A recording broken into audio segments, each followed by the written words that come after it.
Third யூனிட்ல நம்ம பார்க்க போற டாபிக் என்னன்னு பார்த்தோம்னா moving coil galvanometer. So moving coil galvanometer. அப்போ first of all what you mean galvanometer? So கால்வனோமீட்டர்ன்றது என்ன அப்படின்னா ஒரு சின்ன டிவைஸ் தான். இந்த டிவைஸை வச்சு நம்ம என்ன பண்ணலாம் அப்படின்னா ஒரு சர்க்கியூட்டுக்குள்ள எவ்வளோ கரண்ட் போகுது அப்படின்றத நம்ம கால்குலேட் பண்ணலாம். ஸோ அப்போ ஒரு சர்க்கியூட் வழியாக ஃப்ளோ ஆகக்கூடிய கரண்ட்டை தெரிஞ்சுக்கிறதுக்காக நம்ம யூஸ் பண்ணக்கூடிய ஒரு டிவைஸ் தான் வந்து இந்த கால்வனோமீட்டர். இந்த கால்வனோமீட்டர் வந்து ரொம்ப ஒரு சென்சிட்டிவான டிவைஸ் தான். ஸோ அது வழியாக என்ன பண்ணணும்னா ஒரு பர்டிகுலர் அமௌண்ட் ஆஃப் கரண்ட்டை தான் அலோவ் பண்ணணும். அதுக்கு மேலே நம்ம கரண்ட் போயிடுச்சு அப்படின்னா அந்த கால்வனோமீட்டரே டேமேஜ் ஆகிடும். ரைட்டா? ஸோ இதுக்கு முன்னாடி இன்னைக்கு வந்து கால்வனோமீட்டர் ரொம்ப சிம்பிளா இருக்குது. பட் இது வந்து ஒரு ஓல்டஸ்ட் ஸ்டைலில் இருக்கக்கூடிய ஒரு கால்வனோமீட்டர். ரைட்டா? ஸோ ஒரு பிஃபோர் ஒரு 50 இயர்ஸ்க்கு முன்னாடி கால்வனோமீட்டர் வந்து இந்த மாதிரி ஒரு பேட்டர்னில் தான் இருந்துச்சு. இப்போ இந்த டயக்ராமை நீங்க பாக்குறீங்க. முதல்ல என்னென்ன அப்பாரட்டஸ் இருக்கு இந்த படத்துல பார்க்கும்போது இது இந்த பக்கத்துல இருக்கிறது நார்த் சவுத் இல்லையா? நார்த் சவுத் அப்படின்னு சொல்லி இதை பார்த்தோன்னே தெரியுது. இது வந்து என்னது? கான்கேவ் போல் மேக்னெட் இல்லைன்னா horseshoe magnet. So this is a concave pole magnet. ரெண்டு பக்கமும் வச்சிருக்கோம். பெர்மனண்டான கான்கேவ் போல் மேக்னெட். ஸோ நடுவில் பார்த்தீங்கன்னா இந்த ஒரு ரெக்டாங்குலர் ஷேப்ல பார்த்து நிறைய வைண்டிங் இருக்கு. உள்ள வந்து என்ன இருக்கு? நிறைய வைண்டிங் இருக்கு. ஸோ அப்போ நிறைய வைண்டிங், அதுக்கு பேர் தான் ஆர்மச்சூர் இல்லைன்னா காயில் அப்படின்னு நம்ம சொல்லிக்கலாம். இந்த காயில் யாரை சுத்தி இருக்குது, யாரை கவர் பண்ணி இருக்குது அப்படின்னு பார்த்தோம் அப்படின்னா உள்ள இருக்கக்கூடிய ஒரு சாஃப்ட் அயன் கோர், உள்ள இருக்கக்கூடிய சாஃப்ட் அயன் கோர். ரைட்டா? அந்த அயன் கோரை சுத்தி தான் இந்த காயில இருக்குது. ரைட்டா? அப்ப சாஃப்ட் அயன் கோர் வந்து உள்ள இருக்கிறது ஃபிக்ஸ்டு ஒன். காயில் வந்து நாட் ஃபிக்ஸ்டு. காயில் என்ன ஆகிட்டே இருக்கும்? அப்படியே மூவிங் ஆகிட்டே இருக்கும். ஒரு அப்படியே கீழே விடுறது மேலே போகும், மேலே இப்படி ஒரு மூவிங். அப்போ மூவிங் காயில், அதான் பேரே மூவிங் காயில். ரைட்டா? சில இடங்களில் ஃபிக்ஸ்டு காயில் யூஸ் பண்ணுவோம். ரைட்டா? இங்க மூவிங் காயில். ரைட். இந்த ஆர்மேச்சருக்கு மேலையும் கீழையும் பார்த்தோம் அப்படின்னா ரெண்டு ஸ்ப்ரிங் இருக்கும். ஸோ இந்த ஸ்ப்ரிங் அரேஞ்ச்மெண்ட் உடைய உதவினால மேல என்ன பண்ணிருப்பாங்கன்னா ஒரு மிரரை வந்து கனெக்ட் பண்ணிருப்பாங்க. ஸோ மிரருக்கு மேல ஒரு டார்சன் ஹெட் இருக்கும். நீங்க இதுல பார்த்துருப்பீங்க, ஸ்க்ரூ கேஜ்ல பார்த்துருப்பீங்க, ஒரு ஹெட் இருக்கு இல்லையா? ஹெட் நம்ம ரொட்டேட் பண்ணுவோம் ஹெட் ஸ்கேல்ல. அதே மாதிரி இங்க ஒரு ஹெட். ஸோ இது வந்து என்ன ஆகும்? அப்படியே ரொட்டேட் ஆகிட்டே சுத்திக்கிட்டே இருக்கு. ஸோ அப்போ மேலையும் கீழையும் ஒரு ஸ்ப்ரிங். மேலையும் கீழையும் என்ன பண்ண முடியும்? ஏன்னா அந்த ஸ்ப்ரிங் இந்த காய் என்ன ஆகும்? ஒரு ரெக்டாங்குலர் கையில மேலே ஒன்று சுத்துதுன்னா கீழையும் அதுக்கேற்ற மாதிரி அப்படியே நம்ம ரொட்டேட் ஆகும். ஸோ அப்போ மேலையும் கீழையும் ஸ்ப்ரிங்கு நம்ம புக்கில் பாஸ்பர் ப்ரான்ஸ் ஸ்ப்ரிங் அப்படின்னு கொடுத்துருப்பாங்க. ரைட்டா? இல்லைன்னா ஹேட் ஸ்ப்ரிங் இல்லைன்னா பாஸ்பர் ப்ரான்ஸ் ஸ்ப்ரிங். இப்போ இது ஒரு சின்ன அரேஞ்ச்மெண்ட்டை மட்டும் நம்ம பார்த்துருவோம். இப்போ நான் என்ன பண்ணுறேன் அப்படின்னா இந்த மேக்னெட்டிக் ஃபீல்டு மூலமா எனக்கு என்ன ஆகுது? இந்த மேக்னெட்டிக் ஃபீல்டுனால எனக்கு வந்து காயில் வந்து ரொட்டேட் ஆக ஆரம்பிக்குது. நான் கொடுத்த காயில் ஃபோர்ஸ் கிரியேட் ஆகும் இல்லையா? ஸோ அப்போ இந்த ஃபீல்டுனால இந்த காயில் வந்து சுத்துது. அப்படி காயில் சுத்தும் போது அதுக்கு மேல இருக்கக்கூடிய அந்த மிரரும் சேர்ந்து தான் ரொட்டேட் ஆகும் இல்லையா? அப்படி இது ஒரு பர்டிகுலர் ஆங்கிள் மூவ் ஆகி டெஃப்ளெக்ட் ஆகிட்டு இருக்கும் போது நம்ம இதுக்கு பேர் வந்து டார்க் அப்படின்னு சொல்லுவோம். ஒரு கம்ப்ளீட் ரொட்டேஷன். டார்க்னாலே ரொட்டேட்டிங் ஃபோர்ஸ் இல்லையா? Moment of force. ஸோ அப்போ நான் கொடுக்கக்கூடிய இந்த மேக்னெட்டிக் ஃபீல்ட்னால காயில் ரொட்டேட் ஆகுது. காயில் ரொட்டேட் ஆகும்போது நான் என்ன பண்ணுறேன் அப்படின்னா கீழே இருந்து ஒரு பக்கத்துல இருந்து ஒரு டெலஸ்கோப் வழியா ஒரு லேம்ப் லைட்டை உள்ள பாஸ் பண்ணுறேன். ஒரு லைட்டை உள்ள பாஸ் பண்ணுறேன். இந்த லைட் ரே வந்து என்ன பண்ணுது? நேராக போய் இந்த மிரர்ல போய் படுது. ஸோ மிரர்ல பட்டுட்டு ஒரு பர்டிகுலர் ஆங்கிள் என்ன ஆயிரும்? இது சுற்றி இப்போ எனக்கு வந்து ஒரு இடத்துல கரண்ட் எவ்வளோன்னு தெரிஞ்சுக்கணும். அப்படியே வந்து ஃபுல் அண்ட் ஃபுல் ரிவால்வ் ஆகிட்டே இருக்காது இல்லையா? இப்போ கரண்ட் வந்து எனக்கு ஒரு சர்க்யூட்ல 1 ஆம்பியர் போகுது அப்படின்னா அந்த 1 ஆம்பியர் போகுது, அந்த 1 ஆம்பியர் தெரிஞ்சுக்கணும் இல்லையா? ஸோ இது பர்டிகுலர் ஆங்கிள் ரிவால்வ் ஆகிட்டு நிற்கும். அப்படி நிற்கும் போது எனக்கு என்ன ஆகுதுன்னா இந்த லைட்டு இந்த மிரர்ல பட்டு ரெஃப்ளெக்ட் ஆகிட்டு இந்த ஸ்கேல்ல போய் பர்டிகுலர் ரீடிங்கை காமிக்கும். இப்போ உதாரணத்துக்கு இது 0 1 2 3. எனக்கு வந்து இப்போ என்ன ஆகுதுன்னா இந்த மிரர்ல இருந்து வரக்கூடிய இந்த லைட் ஆனது கரெக்டா ஸ்கேல்ல 3rd சென்டிமீட்டர்ல வருது அப்படின்னா எனக்கு கரண்ட் வந்து ஒரு 3 ஆம்பியர் அப்படின்னு ஓல்டு ஸ்டைல்ல யூஸ் பண்ணிட்டு இருந்தாங்க. பட் இன்னைக்கு நமக்கு வந்து அதை விட கொஞ்சம் அட்வான்ஸ்டா இருக்கு. இங்க பாருங்க. ஸோ நம்ம சொன்னோம் இல்லையா? நார்த் போல் சவுத் போல் ஒரு பவர்ஃபுல்லான ஒரு ஃபிக்ஸ்டு மேக்னெட் இருக்குது. ரைட்டா? இந்த மேக்னெட்ல எனக்கு என்ன ஆகும், மேக்னெட்டிக் ஃபீல்டு கிரியேட் ஆகும். இது எனக்கு பார்க்கிறதுக்கு ஆக்சுவலா இது என்னது, ஒரு சர்க்கிள் மாதிரி தானே இருக்கு. ஸோ திஸ் இஸ் இதை பார்க்கும்போது எனக்கு என்ன ஆகுது, ஒரு சர்க்கிள். அப்ப எனக்கு உள்ள ப்ரொடியூஸ் ஆகக்கூடிய மேக்னெட்டிக் ஃபீல்டு நார்த் போல்ல இருந்து சவுத் போலுக்கு எனக்கு என்ன ஆகும், ஒரு மேக்னெட்டிக் ஃபீல்டு கிரியேட் ஆகும். ஸோ அதுதான் நம்ம என்ன பண்றோம், திஸ் இஸ் சர்க்கிள். அதனால நான் என்ன சொல்றேன், இதை ரேடியல் மேக்னெட்டிக் ஃபீல்டு அப்படின்னு சொல்றேன். ஸோ இந்த இடத்துல தான் நம்ம ஸ்ப்ரிங் அரேஞ்ச்மெண்ட்டை வச்சிருக்கோம். இது வந்து காயில் இல்லையா, இது வந்து ஒரு ரெக்டாங்கிள், நிறைய டர்ன்ஸ் இருக்கக்கூடிய ஒரு காயில். ஸோ நம்ம கொடுக்கக்கூடிய மேக்னெட்டிக் ஃபீல்டுக்கு ஏற்ற மாதிரி இந்த காயில் வந்து என்ன ஆகிட்டே இருக்கும், ஸோ ரொட்டேட் ஆகிட்டே இருக்கும். ஸோ அப்படி ரொட்டேட் ஆக ஒரு பர்டிகுலர்ல என்ன பண்ணோம், இந்த ஸ்ப்ரிங் இல்லை அப்படின்னா அது அந்த டெஃபினட் அந்த ரொட்டேட்டிங் இருக்காது இல்லையா. இந்த ஸ்ப்ரிங் வந்து நமக்கு தெரியும், ஸ்ப்ரிங் வந்து ஒரு எலாஸ்டிசிட்டி. அப்படின்னா என்ன, இப்போ வந்து நம்ம வந்து ஒரு ரப்பர் பேண்ட் இருக்கு, நான் ரப்பர் பேண்டை வந்து நான் என்ன பண்றேன், பிடிச்சி இழுக்கிறேன். இழுக்கும் போது அது எக்ஸ்பேண்ட் ஆகுது. திருப்பி எனக்கு என்ன ஆகுது, ரெஸ்டோரன்ட் ஃபோர்ஸ் கிரியேட் ஆகுது. திருப்பி எங்க ஆரம்பிச்சோ அதே இடத்துக்கு வந்துடுது. திருப்பி எனக்கு நான் எப்பெல்லாம் கரண்ட் கொடுக்குறேனோ அப்பெல்லாம் அது என்ன ஆகுது, எக்ஸ்பேண்ட் ஆகுது. ஸ்ப்ரிங் எக்ஸ்பேண்ட் ஆகுது. ஸ்ப்ரிங் எக்ஸ்பேண்ட் ஆகிறதுக்கு காரணம் என்னன்னா, இந்த காயில் வந்து எனக்கு என்ன ஆகுது, மூவிங்ல இருக்குது. சரியா? அப்போ ஒரு பர்டிகுலர் வேல்யூல போய் நின்றும். அப்போ ஸ்ப்ரிங் கான்ட்ராக்ட் ஆகும். ஸோ இந்த எக்ஸ்பென்ஷன் கான்ட்ராக்ஷன் அப்போ எனக்கு வந்து ரெண்டு விதமான ஃபோர்ஸுங்க, நான் அப்ளைங் ஃபோர்ஸும் அதுக்கடுத்து டிஃபார்மிங் ஃபோர்ஸ் கிரியேட் ஆகும். அதாவது ரெஸ்டோரிங் ஃபோர்ஸ் அப்படின்னுவோம். ரைட்டா? அப்போ எனக்கு இந்த பாயிண்ட் இருக்கும், எனக்கு என்ன பண்ணோம், ஒரு இது வந்து மெஷரிங் ஸ்கேல், அதுக்கு மேலே இருக்கும். நீங்கள் பார்த்துருப்பீங்க கார்னோமீட்டர்ல. இது பாயிண்ட் இருக்கும், எனக்கு என்ன பண்ணோம், ஒவ்வொரு வேல்யூவை எனக்கு டினோட்ஸ் பண்ணோம். ஸோ அந்த வேல்யூ வச்சு நான் கரெக்டாக தெரிஞ்சுக்கலாம். இப்போ நான் இதுக்குள்ள வச்ச இந்த காயில் இருக்கு இல்லையா, இந்த காயிலுடைய ஸ்ட்ரக்சர் தான் நான் இந்த மாதிரி போட்டிருக்கேன். நான் எடுத்துக்கிட்ட காயில் வந்து ஒரு ரெக்டாங்குலர் ஷேப்ல உள்ள ஒரு சிங்கிள் டர்ன்ஸ் மட்டும் தான் நான் இங்கே போட்டிருக்கேன். இதே மாதிரி நிறைய டர்ன்ஸ் இருக்கு, many number of turns. So BQRS அப்படின்னு நான் போட்டிருக்கேன். அப்படி பண்ணும்போது எனக்கு கரண்ட் எனக்கு என்ன பண்ணுன்னா, B ல இருந்து Qக்கு வருது, Qல இருந்து Rக்கு போகுது, Rல இருந்து S, Sல இருந்து B. இப்படியே போயிட்டே இருக்கும். எனக்கு இது it is a closed path. திருப்பி எங்க ஆரம்பிச்சோ இப்படியே ஒரு சைக்கிள்ல போய்கிட்டே இருக்கும். அப்ப எனக்கு தெரியும், ஒரு கரண்ட் வந்து ஒரு காயில்ல ஃப்ளோ ஆகுது. நான் கொடுத்த மேக்னெட்டிக் ஃபீல்ட்னால ஒரு காயில்ல எனக்கு கரண்ட் ப்ரொடியூஸ் ஆகுதுன்னா அதை சுத்தி எனக்கு என்ன ஆகும், ஒரு மேக்னெட்டிக் ஃபோர்ஸ் கிரியேட் ஆகும். ஸோ அப்ப நான் மேக்னெட்டிக் ஃபீல்ட இந்த டைரக்ஷன்ல பாஸ் பண்றேன். கரண்ட்டுக்கு this is the current carrying அந்த காயில், அந்த கரண்ட் கேரிங் காயிலுக்கு பெர்பெண்டிகுலரா நான் மேக்னெட்டிக் ஃபீல்ட பாஸ் பண்றேன். அப்ப அதுக்கு பெர்பெண்டிகுலர் டைரக்ஷன்ல எனக்கு என்ன ஆகும், ஃபோர்ஸ் கிரியேட் ஆகும் இல்லையா. அதுக்கு வந்து எனக்கு என்ன ஆகும், ஸோ இதுதான் வந்து நம்ம வச்சுக்கிடுவோம். இதுதான் வந்து எனக்கு என்ன அப்படின்னா, நான் பாஸ் பண்ற மேக்னெட்டிக் ஃபீல்டு. இது கீழே இருக்கு இல்லையா, இது மேக்னெட்டிக் ஃபீல்டு, இதுதான் கரண்ட் கேரிங்.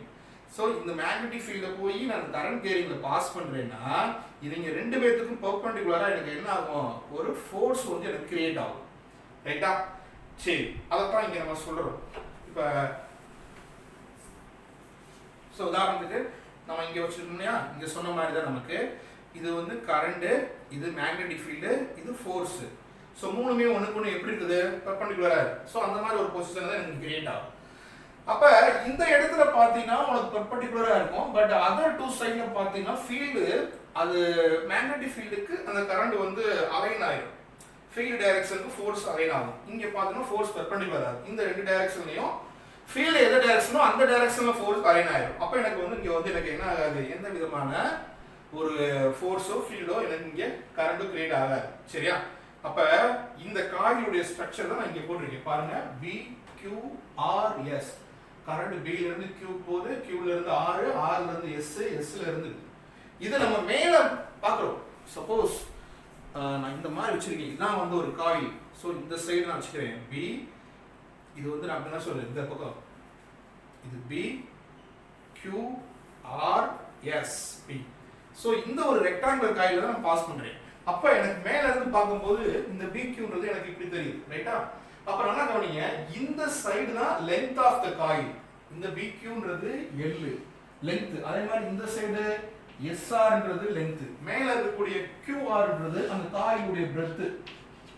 அப்ப இது ரெக்டாங்குலர் காயில்னு சொன்னனால so QR is equal to BS equal to breadth. ரைட்டா? பாருங்க, நான் இந்த இடத்துல ஒரு ஃபோர்ஸ் கிரியேட் ஆகுது. இத பாக்கும்போது அதான் பாருங்க, சோ ஃபோர்ஸ் இந்த இடத்துல கிரியேட் ஆகுது. இது அந்த ஃபோர்ஸ்க்கு பெர்பெண்டிகுலரா உள்ள டிஸ்டன்ஸ், இது ஃபோர்ஸ். அப்ப நமக்கு இது என்ன ஷேப், நமக்கு என்ன இது இருக்கு, நமக்கு வந்து டார்க்னு ஒன்று படிச்சிருக்கோம். ஞாபகம் இருக்கு? டார்க்னு நம்ம என்ன சொல்லுவோம்? Rotating force, moment of force. 10th ஸ்டாண்டர்ட்ல நம்ம டார்க்கை பத்தி கொஞ்சம் எலாபரேட்டா படிச்சிருக்கோம். அந்த டார்க் அப்படின்னா என்னன்னு சொல்லுவோம்? இப்போ வந்து நான் வந்து ஒரு பெரிய கல் இருக்குது, ஒரு பெரிய ஸ்டோன், ஒரு பாறை, இதை நான் தூக்கணும்னா நான் என்ன பண்ணுவேன்? அடியில் ஒரு பாறையை வச்சுட்டு என்ன பண்ணுவேன்? அதை மூவ் பண்ணுவேன். அப்போ அதை ரொட்டேட் பண்ணுவேன் இல்லையா? அப்புறம் என்ன ஆங்கிளில் வச்சிருக்கேன், நான் வச்ச ஆங்கிளுக்கு பெர்பெண்டிகுலராக தான் அந்த ஆப்ஜெக்ட் வந்து மூவ் ஆகும். ஸோ நான் கொடுத்த ஃபோர்ஸு, இந்த ஃபோர்ஸுக்கு பெர்பெண்டிகுலராக உள்ள டிஸ்டன்ஸு. இதை இன்னும் சொல்ல போனால் நம்ம டார்க் வந்து நம்ம சீசாலாம் பார்த்துருப்போம். இது நடுப்பகுதி, இது நம்ம இங்கே உட்காந்துருப்போம், நம்மளுடைய வெயிட்டு சரி, இங்கே ஃபோர்ஸ் கொடுப்போம், இது ஒரு பர்டிகுலர் டிஸ்டன்ஸில் நம்ம மூவ் ஆகும், பார்த்துருப்போம் இல்லையா? வெயிட்டு போகும்போது அப்போ நம்ம கொடுத்த ஃபோர்ஸ் இன்ட்டு பெர்பெண்டிகுலர் டிஸ்டன்ஸ், அதை தான் நம்ம என்ன சொல்லுவோம்? டார்க் அப்படின்வோம். அப்போ டார்க் என்ன லெட்டரில் யூஸ் பண்ணுவோம்? Tau is equal to force into perpendicular distance. Perpendicular distance F into d. So இங்கே நம்ம வந்து எதை எடுக்கிறோமோ அதை பார்த்துக்கலாம். ஓகே, அப்போ ஓரளவுக்கு நமக்கு இந்த டயக்ராம் ஓரியன்டாக புரிஞ்சிருச்சு. ஸோ இப்போ இந்த டயக்ராமை நான் வந்து ரன் பண்ணிடுறேன்.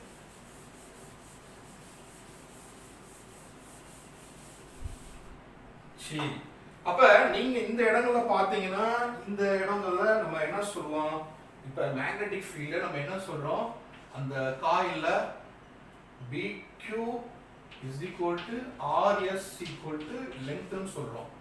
அதே மாதிரி QR BS equal to breadth, அதாவது காயிலை பத்தி நம்ம சொல்றோம். ஸோ நமக்கு தெரிஞ்ச மேக்னெட்டிக் ஃபீல்டு நம்ம என்ன படிச்சிருக்கோம்? இதுக்கு முன்னாடி நம்பர் ஆஃப் டர்ன்ஸ், அதாவது நமக்கு டார்க் உடைய ஃபார்முலா என்ன? Force into distance. Force into distance. So நம்ம ஃபோர்ஸை நம்ம என்ன படிச்சிருப்போம்? B IL, இங்கே டிஸ்டன்ஸ் வந்து B, ரைட்டா? ஸோ நம்பர் ஆஃப் டர்ன்ஸ்னா நம்பர் ஆஃப் டர்ன்ஸ், ரைட்டா? இங்கே பாருங்க, இதுதான் நம்ம ஃபோர்ஸ் முன்னாடி படிச்சோம் இல்லையா? BIL sin theta. Number of எத்தனை டர்ன்ஸ் இருக்கோ அத்தனை டர்ன்ஸ். ஸோ இதில் நீங்கள் பார்த்தீங்கன்னா இதுதான் ஃபோர்ஸ் ஃபார்முலா, இது அந்த பெர்பெண்டிகுலர் டிஸ்டன்ஸ். ஸோ நான் கொடுத்த ஃபோர்ஸு, பெர்பெண்டிகுலர் டிஸ்டன்ஸு, பிரெத்து, ரைட்டா? ஸோ அப்போ ஃபோர்ஸ் இன்ட்டு பெர்பெண்டிகுலர் டிஸ்டன்ஸ். இங்கே பார்த்தீங்கன்னா இந்த சைடு ஒரு எல் இருக்கு, L into breadth, length into breadth. இதை நம்ம என்னன்னு சொல்லிக்கலாம்? Area of the rectangular coil. சரியா? அப்போ இது எப்படி சொல்லிக்கலாம்? Number of turns, magnetic field IA. இதை இன்னும் கூட எப்படி சொல்லிக்கலாம் அப்படின்னா NABI. N number of turns, ஏனா ஏரியா ஆஃப் த காயில், Bனா மேக்னெட்டிக் ஃபீல்டு, Iனா கரண்ட் ஃப்ளோ. ரைட், இது வந்து காயில் சுத்துது. இந்த காயில் சுத்த நம்ம மேல படிச்சோம், மேல ஒரு டார்சன் ஹெட் இருக்கு. அது என்ன பண்ணும்? இது எவ்வளவு தூரம் சுத்துதோ, இப்போ ஒண்ணுன்னா நீங்க ஒரு ஊஞ்சலோ ஏதோ ஆடுறீங்க அப்படின்னா, நீங்க முதல் ஒரு பர்டிகுலர் சுத்துவீங்க. நீங்களா சுத்திக்கிட்டே இருந்தீங்கன்னா, இல்ல வீட்டுல கூட தொட்டில் வச்சிருப்பாங்க, அதில் நீங்க சுத்திக்கிட்டே இருந்தீங்கன்னா எவ்வளவு தூரம் உங்களால சுத்த முடியும்? ஒரு லிமிட் தான். ஒரு சுத்துறதுக்கு மேல சுத்திட்டீங்கன்னா அதுக்கப்புறம் நீங்க நல்லா சுத்திட்டு விட்டீங்க, என்ன ஆகும்? அதுவா சுத்திக்கிட்டே வரும் இல்லையா? அதுதான் நம்ம என்ன சொல்லுவோம்? Restoring couple. அப்ப ரெஸ்டோரிங் கப்புள் நம்ம ஒரு ஃபோர்ஸ், அந்த ரெண்டு ஃபோர்ஸ் கிரியேட் ஆகுது. இப்போ ஸ்டியரிங் பண்ணும்போது ரெண்டு ஃபோர்ஸ், அது கப்புள் ஆஃப் ஃபோர்ஸ், அந்த ரெஸ்டோரிங் கப்புள்ஸ் வந்து கிரியேட் ஆகும். அந்த ரெஸ்டோரிங் கப்புள்ஸ் வந்து இங்க கூட கிரியேட் ஆகுது. அது எவ்வளவு ஆங்கிள்ல மூவ் ஆகுது அதை வச்சு தான் சொல்ல முடியும். ரெஸ்டோரிங் கப்புள்ஸ்ன்றது என்ன? நம்ம எப்படி சொல்லுவோம்? ரெஸ்டோரிங் கப்புள்ஸ், ரெஸ்டோரிங்ன்றது இது யாருக்கு ப்ரொபோஷனலா இருக்கும் அப்படின்னா தீட்டா. இந்த டார்க், இந்த ரொட்டேஷனல் யாருக்கு ப்ரொபோஷனலா இருக்கு? அந்த தீட்டாக்கு தான் ப்ரொபோஷனலா இருக்கு. ஸோ அப்போ அதோட லிமிட்டை தெரிஞ்சுக்கணும் இல்லையா? அதுக்கு ஒரு பர்டிகுலர் ரொட்டேஷன் தான் இருக்கும். ஸோ அதை நான் என்ன சொல்றேன்? டவ் இஸ் ஈக்குவல் டு, இதை நான் ஒரு ஈக்குவேஷன் 1ன்னு வச்சுக்கிறேன். இது நம்ம கொடுத்தது. இப்போ நம்மளாம் சுத்தணும்னா இவ்வளவு தூரம் சுத்திருப்போம், திருப்பி அதான் வர்றது ஒரு வேல்யூன்னு வச்சுக்கிடுவோம். ஸோ அப்போ tau is equal to K theta, இங்கே tau is equal to NABI. சரியா? கேன்றது இங்க என்ன சொல்லுவோம்? டார்ஷனல் கான்ஸ்டன்ட், அதாவது ட்விஸ்டிங் கான்ஸ்டன்ட், எவ்வளவு ட்விஸ்ட் ஆகுது. ஸோ தீட்டா எவ்வளவு டிஸ்பிளேஸ்மெண்ட் ஆச்சு, இந்த இருக்கு இல்லையா? இது இவ்வளவு தூரம் டிஸ்பிளேஸ்மெண்ட் ஆயிருக்கு இந்த காய். திருப்பி இங்கே வரும்போது இவ்வளோ தூரம் அப்போ அது ஆங்கிள் இது ஒரு 360 டிகிரி வரைக்கும் நம்ம சொல்லணும். அப்போ இதை வந்து ஒரு ஈக்குவேஷன் 2. இதை ரெண்டையும் கம்பைன் பண்ணோம்னா நமக்கு என்ன கிடைக்கும்? NABI is equal to K into theta. இதில் இருந்து நான் எவ்வளோ கரண்ட் கண்டுபிடிக்கிறேன்? Current I is equal to K by NAB theta. இப்போ இவங்க எல்லாருமே Kன்றது ஒரு twisting constant, Nன்றது நம்பர் ஆஃப் டர்ன்ஸ், Aன்றது ஏரியா, மேக்னெட்டிக் ஃபீல்டு. அப்போ இதில் ப்ரொடியூஸ் ஆகக்கூடிய கரண்ட் யாரெல்லாம் டிபெண்ட்ஸ் பண்ணியிருக்கு அப்படின்னு பார்த்தோம்னா அது ஆங்கிள், ரொட்டேட்டிங் ஆங்கிள், ட்விஸ்டிங் ஆங்கிளை தான் டிபெண்ட்ஸ் பண்ணியிருக்கு. நம்ம எவ்வளோ கரண்ட் எவ்வளோ தூரம் ட்விஸ்ட் ஆகுதோ அதுக்கேற்ற கரண்ட் எனக்கு காமிக்கும். எவ்வளோ தூரம் அது ரொட்டேட் ஆகுதோ அதுக்கேற்ற கரண்ட் எனக்கு வந்து எனக்கு இங்கே காமிக்கும். ஸோ இப்போ I is directly proportional to theta. இதை நம்ம எப்படி சொல்லிக்கலாம்? இன்னும் கூட நான் என்ன சொல்கிறேன்னா, சப்போஸ் இதை I by theta அப்படின்னா நான் என்ன சொல்லிக்கலாம்? I இந்த தீட்டாவை இங்கே கொண்டு வந்துடுறேன். current per twisting angle is equal to K by NAP இப்படி நம்ம சொல்லலாம். சரியா? current per I by theta is equal to இவ்வளவு. ரைட். இப்போ இதை வச்சுட்டு நம்ம என்ன பண்ணணும் அப்படின்னு பார்த்தோம்னா சில கரண்ட் சென்சிட்டிவ் மெரிட்ஸ் இருக்கு இந்த ஃபிகர்ஸ். அதாவது இந்த மூவிங் காயில் கால்வனோமீட்டர்ல சம் மெரிட்ஸ், சம் ஒரு டேர்ம்ஸ் இருக்கு, டெக்னிக்கல் டேர்ம்ஸ். இங்க என்ன சொல்லுவாங்க அப்படின்னா, ஒன்று current sensitivity. Current sensitivity current sensitivity அப்படின்னா என்ன அப்படின்னா கரண்ட் பெர் ஆங்கிள் பண்றோம்னா கரண்ட் சென்சிட்டிவிட்டி அப்படின்னா டெஃப்ளெக்ஷன் பெர், இங்க எவ்வளவு டெஃப்ளெக்ஷன் ஆயிருக்கு, எவ்வளவு டெஃப்ளெக்ஷன் பெர் கரண்ட். ஸோ நம்ம கொடுத்த கரண்ட்டுக்கு அங்க எவ்வளவு டெஃப்ளெக்ஷன் ஃபார்ம் ஆயிருக்கு. ஸோ அதை நம்ம என்ன சொல்லுவோம்? தீட்டா பை ஐ. அப்ப கரண்ட் சென்சிட்டிவிட்டினா என்னன்னா டெஃப்ளெக்ஷன் பெர் கரண்ட். ரைட்டா? சப்போஸ் ஒரு கம்ப்ளீட் ஒரு டெஃப்ளெக்ஷன் தான் ஆயிருக்கு. இப்போ இங்க இருந்து அந்த பாயிண்ட் வந்து 0ல இருந்து எனக்கு இவ்வளவு தூரம் வந்திருக்கு. சரியா? இது நான் வந்து என்ன சொல்றேன்? ஓ இந்த டெஃப்ளெக்ஷன் வேல்யூ, இதுக்கு எனக்கு எவ்வளவு கரண்ட் கிடைச்சு. ஸோ அப்போ இவ்வளவு தூரம் இது மூவ் ஆனதுக்கு எனக்கு 1 ampere. So deflection per current, இதுக்கு தான் என்னது கரண்ட் சென்சிட்டிவிட்டி. எனக்கு தீட்டா பை ஐன்னு எனக்கு தெரியாது, பட் ஐ பை தீட்டானா எனக்கு ஒரு வேல்யூ தெரியும். I by theta is equal to K by NAP. அப்ப theta by I அதாவது IS which is equal to இந்த வேல்யூவை நம்ம அப்படியே மாத்தி போடணும். அப்படிதானே? K by NAP னா இங்க போடும்போது NAB by K. அப்ப IS is equal to NAB by K அப்படின்னு கூட நம்ம சொல்லலாம். ரைட்டா? So this is the IS அப்படின்றது வேற ஒன்றும் கிடையாது, number of turns, area, magnetic field. இது எல்லாமே ஒரு என்ன சொல்றது, எல்லாமே வந்து ஒரு கான்ஸ்டன்ட் தான் நம்ம மீன் பண்ணும். இதே நம்ம வோல்டேஜ் சென்சிட்டிவிட்டின்னு ஒன்று இருக்குது. வோல்டேஜ் சென்சிட்டிவிட்டி இதை நம்ம ஆக்சுவலாக நம்ம இது ஆக்சுவலாக இந்த டேர்ம் இருக்கு இல்லையா, இது கால்வனோமீட்டருடைய கான்ஸ்டன்ட். அதனால இங்க எப்படி சொல்லுவாங்கன்னா I equal to G தீட்டான்னு கூட சொல்லுவாங்க. I equal to G, இந்த எல்லா டேர்மையும் சேர்த்து G ன்னு கூட சொல்லுவாங்க. G னா என்னது? கால்வனோமீட்டர் கான்ஸ்டன்ட் அப்படின்னு அர்த்தம். அப்ப I by theta அப்படின்னா G. இப்போ உதாரணத்துக்கு சொல்றேன், இங்க I divided by theta is equal to G. அப்ப theta by I is equal to theta by இதை நம்ம இங்க போடுறோம். அதனால இதை எப்படி சொல்லணும்? 1 by G கூட சொல்லிக்கலாம். current with the 1 by current sensitivity. So voltage sensitivity அப்படினா என்னது? VS ன்னு சொல்றாங்க. voltage per deflection. So deflection per voltage. அங்க வந்து deflection per current னா current sensitivity. ஒரு deflection ஆகுதுக்கு எவ்வளவு இதாகுது. சரியா? சரி, இப்போ நம்ம என்ன சொல்லலாம்? இந்த theta by V. ரைட்டா? இந்த V க்கு நம்ம ஒரு ஃபார்முலா போடலாம். So V is equal to, நான் என்ன சொல்றேன் அப்படின்னா I into R. நம்ம படிச்சிருக்கோம். V is equal to IR. So நம்ம இங்கே கால்வனோமீட்டரில் சொல்கிறோம்னா கால்வனோமீட்டருடைய ரெசிஸ்டன்ஸ் IRG. அப்போ இதை எப்படி சொல்லலாம்? Theta by IRG. இந்த தீட்டா பை ஐ, இந்த தீட்டா பை ஐன்றதா என்னது, நமக்கு வந்து ஐஎஸ். அப்போ VS is equal to IS by RG அப்படின்ற நாம சொல்லலாம். இது புக்கில் கொஞ்சம் எக்ஸ்ட்ரா கொடுத்துருப்பாங்க. So some technical terms, current சென்சிட்டிவிட்டினா என்ன, வோல்டேஜ் சென்சிட்டிவிட்டினா என்ன. Okay, thank you.